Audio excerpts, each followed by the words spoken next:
tava vendo, tem uma passagem de Lucas que ele conta uma história, né, muito interessante, que diz o seguinte, ó: Jesus olhou e viu os ricos colocando suas contribuições nas caixas de ofertas.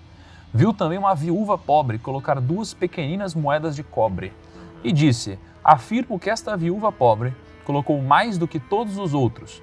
Todos esses deram do que lhes sobrava, mas ela, da sua pobreza, deu tudo o que possuía para viver. Então, basicamente, nessa história, né, tá falando sobre uma viúva que coloca, 2 moedinhas, né, e comparando com outras pessoas que colocaram muito dinheiro, muito patrimônio, muita riqueza, e aí Jesus chega e diz que, na verdade, ela deu muito mais do que eles, né, porque ela deu tudo que ela tinha. E aí, quando a gente olha para isso daqui já era uma dúvida, né, porque, então, quando a gente pega as pessoas que me fizeram esse tipo de crítica, bom, então quero ver se dá tudo que você tem, né, como você acha que, falando de dinheiro, a gente deveria interpretar isso e relacionar isso com ganhar dinheiro? Excelente pergunta.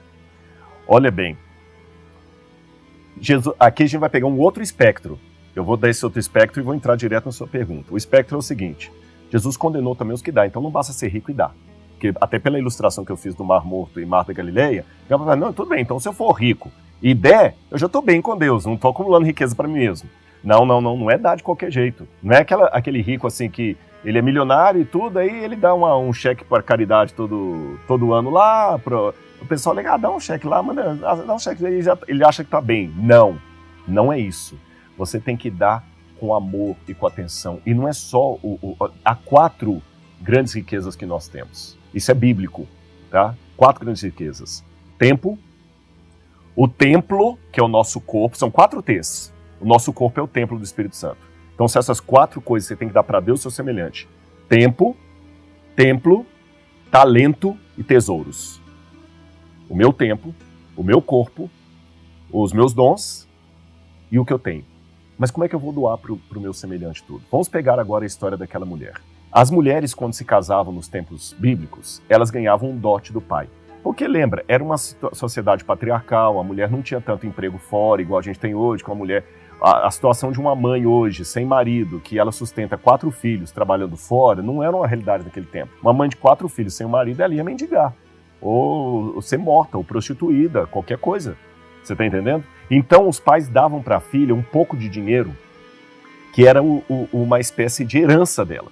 Se o marido for para uma guerra, morrer, acontecer qualquer coisa, ela pega aquele dinheiro e ela consegue procurar a casa de um parente, um socorro. Esse dinheiro é dela, você entendeu? É um salvo-conduto. É aquele negócio ali. Tanto é que a gente vê o caso de uma história de uma mulher que tinha 10 moedinhas. 2 moedinhas, se Jesus contar, tinha 2 moedas, ela perdeu uma moeda e varreu a casa toda até achar a moeda. Desesperada, quando ela achou a moeda, ela foi comemorar com as amigas. Porque essa mulher era o dote dela. Essa moeda, perdão, era o dote dela. Essa mulher do templo, que doou tudo que ela tinha, ela doou as moedas do dote dela. Agora, num primeiro momento, essa explicação parece coincidir com a literalização que fizeram. Então, ela deu tudo.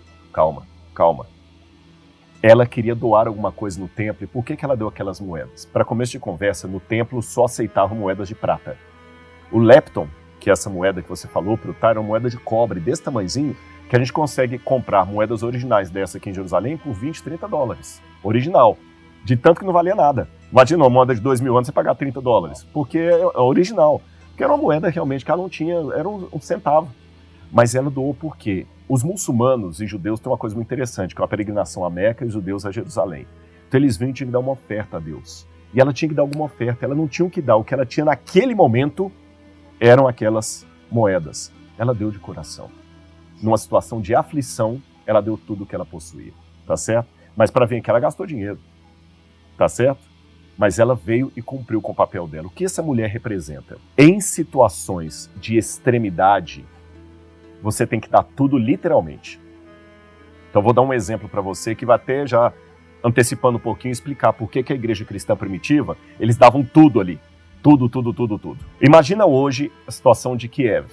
Eu tenho que trazer isso aqui porque todo mundo está comentando o ataque da Rússia lá, a Ucrânia. Em Kiev. Se nós estivéssemos agora em Kiev, não dá para ficar guardando dinheiro em banco, tá certo? Em Kiev agora, se eu tenho 5 carros na minha garagem, porque eu sou eu vou dar um carro para cada um fugir. Pega o carro aí, Thiago, põe sua família, leva o carro. Tem gasolina, leva o carro. Se você vai devolver o carro, não vai.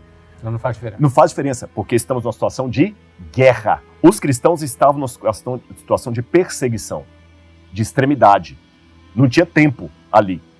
Mas a prova maior que a situação era regional em Jerusalém é que cristãos de outros lugares que não estavam sendo perseguidos mandavam ofertas para ajudar os cristãos de Jerusalém. Então era a situação dos cristãos de Jerusalém que estavam sendo perseguidos. Paulo de Tarso foi um que estava perseguindo os cristãos.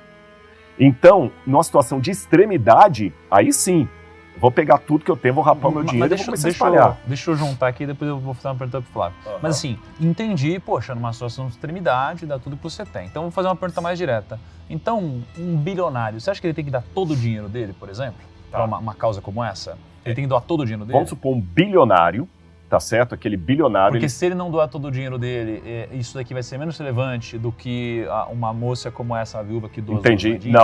Não. A situação que eu penso é o seguinte. Se um bilionário está ali com o dinheiro dele, ele está com o dinheiro guardado, ele conseguiu tirar no banco, e ele sabe que tem que tirar pessoas, Schindler, que está sepultado pertinho de onde nós estamos aqui, o que o Schindler começou a fazer? O Schindler começou a dar dinheiro para comprar judeus. Ele começou a dar dinheiro dele para comprar judeus. Ele não pegou o dinheiro dele e deu para os judeus. Mas ele pegou o dinheiro dele, fingiu ser simpatizante dos nazistas e começou a comprar judeus para poder liberar judeus. Ele deu tudo que ele tinha. Mas não daquele jeito de ficar distribuindo. Ele deu com inteligência. Ele manteve a fábrica, pagou para a fábrica funcionar. Ele manteve o dinheiro dele consigo, porque ele pagou para a fábrica funcionar, comprou instrumentos para aparecer, mas ele distribuiu. A questão é, fora da situação de extremo, como eu devo fazer? Na mesma situação do extremo? Não necessariamente. Agora, na situação do extremo, eu vou agir com a índole que eu ajo na paz. E eu vou dar um exemplo muito simples para você, de um homem que eu admiro demais. Eu vou dar o nome dele publicamente aqui, não tem problema, Dr. Milton Soldani Afonso. Ele fundou uma das grandes empresas de saúde do Brasil. E ele fez 100 anos em dezembro passado. Caramba. 100 anos. E eu vou voltar com ele aqui em Israel em abril ou março. E sabe por que eu estou trazendo esse homem à baila? Porque eu nunca conheci um empresário que doou e ajudou mais pessoas do que ele. Ele ajudou mais de 60 mil alunos a estudar. E ele dava. E ele ajudou a fundar coisas e tudo mais. E eu tenho uma dívida muito grande com ele, nem financeira. Porque quando eu precisei de um pai, de um amigo, ele me abraçou. Tá certo? Ele nunca deixou de ser rico. Você tá entendendo? Ele tem uma ilha. Ele teve um helicóptero. Ele teve um avião. Mas o que ele fez? Essa é volta à questão do acumular para si mesmo. Ele acumulou riquezas, mas não para si. Ele queria ficar cada vez mais rico, porque quanto mais rico ele pudesse ser, mais pessoas ele podia ajudar. Então, a riqueza dele abençoada não consistiu em se tornar cada vez mais rico para comprar 4 ilhas ao invés de uma. Ele continuou comprando uma ilha, porque ele sabe que às vezes para o empresário é bom você ter uma ilha.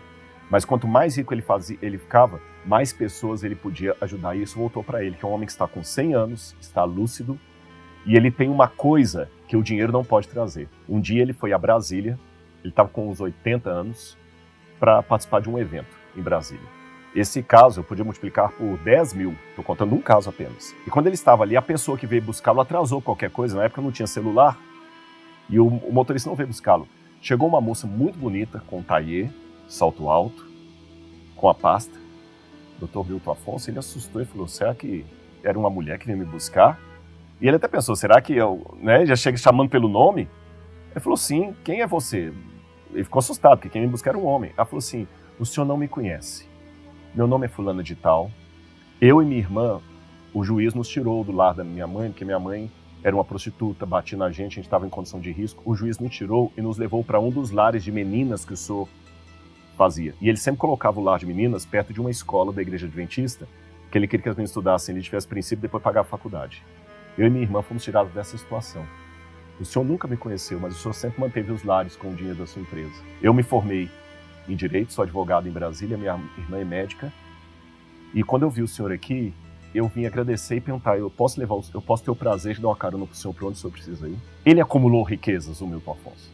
Ele é um homem muito rico, mas não acumulou para si. Aí vem algo que o dinheiro não dá para comprar, que é o encontro de uma pessoa como essa que você fez diferença na vida dela.